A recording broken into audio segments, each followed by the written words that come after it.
Hi, I am Julian Bro. I am an economist and policy specialist.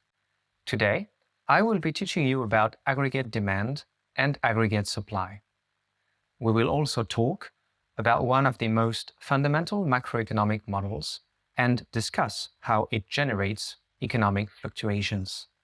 We will start with discussing what economists mean when they say short run and long run. We will then define aggregate demand and aggregate supply. After, we will move to discussing the market equilibrium and how changes in demand or supply generate economic fluctuations in the short run. In macroeconomic analysis, we distinguish between two types of time periods. The long run is when all prices and wages are flexible.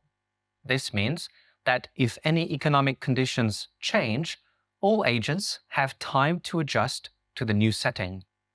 In this case, after all the adjustments, the economy operates in the most efficient way and produces the optimal amount of goods and services. We call it potential output. In the short run, wages and some prices do not adjust. Imagine that you own a cafe and your coffee provider just increased prices. It will take you some time to change the price of coffee in the menu. It will take you even longer to renegotiate contracts with your employees if you decide to. The fact that not all prices can adjust in the short run generates economic inefficiencies, and the output deviates from the potential output. Let's now talk about aggregate supply. Here on the graph, the vertical axis represents the overall price level in the economy. On the horizontal axis, you can see the quantity of goods and services produced in the economy. The aggregate supply curve represents the amount of goods and services that producers are willing to produce at any given price level, which is the GDP. As we mentioned, in the long run, the economy always produces the optimal or potential output. Hence, the long-run aggregate supply is just a vertical line, LRAS, in the graph. In the short run, firms do not have enough time to adjust prices and wages. So, supply is upward sloping, SRAS, on the graph. Aggregate demand is the curve on the graph that shows the quantity of goods and services that households, firms, the government, and customers abroad want to buy at each price level. It is a sum of consumption by households, C, investments by firms, I, government spendings, G, and net exports, E. Aggregate demand is downward sloping in the long and short run. Market equilibrium occurs when aggregate demand equals aggregate supply. This is how the equilibrium quantity of output and price level is decided. In this case, P0 is the equilibrium price level and Q0 is the equilibrium quantity. In the long run, the output will always return to the potential output level, Q0. But in the short run, the output level can deviate from the optimum, generating economic fluctuations. Short-run fluctuations occur because of shifts in the aggregate demand or supply. Supply shifts are caused by production factors, such as labor, capital, changes in available technology, and the expectations of producers about future price levels.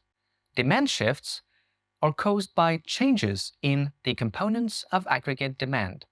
These are consumption, investments, government spendings, and/or net exports. Imagine that the government decided to severely restrict the migration of workers. Now there are fewer workers available in the economy. Since there are fewer workers, there is fewer competition between workers, and firms have to offer them higher wages. This means higher labor costs for firms. They have to compensate for this by increasing their prices or by reducing the quantity produced. This means that the aggregate supply curve will shift to the left from S or AS to S or AS1. Prices go up from P0 to P1. This is inflation. The output deviates from the long-run level and decreases to Q1. This is recession. We get a combination of inflation and recession. Stagflation. What happens next? The policymaker has two options. First option, wait and play the long run. The automatic adjustment process shifts the S or AS curve back from S or AS1 to S or AS, and the long-run equilibrium is achieved. Since this process is time-taking, the government can instead take action. The policymaker can directly influence aggregate demand. It can increase it in a quicker way in order to return the output to the potential output level Q0. In this case, aggregate demand shifts from AD to AD1. In order to influence demand, the policymaker has several options. If the policymaker is a state, it can, for instance, offer subsidies to consumers. If the policymaker is a central bank, it can lower interest rates to boost demand, among other possibilities. However, this will come at a cost of further inflation. The price level rises from P1 to P2. Let's cover some common mistakes. One common mistake learners make is to think that short-run fluctuations have no long-run economic cost because the economy will readjust to equilibrium. This is not true. In fact, short-run fluctuations can have an important and long-lasting economic cost. Violent readjustments can bring the level of output durably down.